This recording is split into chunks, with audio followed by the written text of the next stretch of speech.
one of my favorites, and also the patron saint of the Orthodox Christian Fellowship College Group, okay? At least last I checked. Saint Katherine, the Great Martyr. Saint Katherine was the daughter of Constans, governor of Alexandria, and a Christian mother. At the age of 14, under the guidance of her mother's spiritual father, Saint Katherine was baptized and dedicated herself to Christ.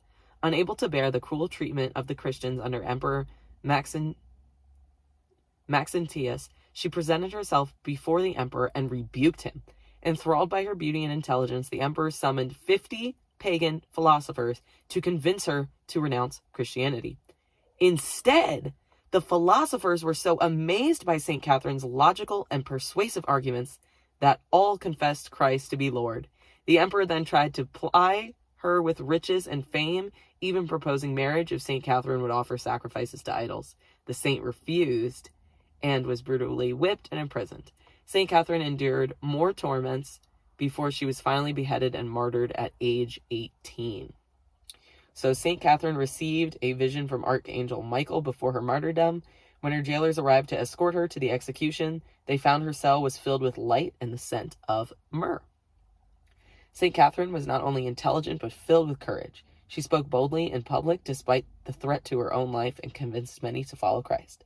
Emperor Maxentius ordered St. Catherine to be tortured under a spiked wheel. However, an angel smashed the wheel before the saint could be harmed. Fascinating facts.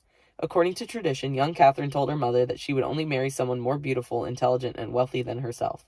Her mother sent her daughter to her own spiritual father, an elder living in a cave. He told her of the heavenly bridegroom, Christ, whose beauty was more radiant than the sun, wisdom upheld all creation, and wealth spread throughout the world. St. Catherine then pledged herself to Christ. The empress of a captain named Porphyrius and 200 soldiers all visited St. Catherine in her prison cell. Through her witness, they became Christians and were also martyred. After her martyrdom, angels translated the relics of St. Catherine to Mount Sinai, where they were revealed centuries later and placed in a monastery now named for the saint.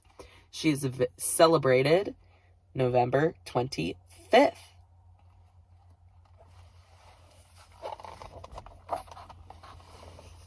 And there she is. And her icon. Thanks for joining us. Me, your Orthodox friend, Amelia, and 101 Orthodox Saints. Thanks for stopping by. Hope to see you in other places around the archive. God bless. Have a good night.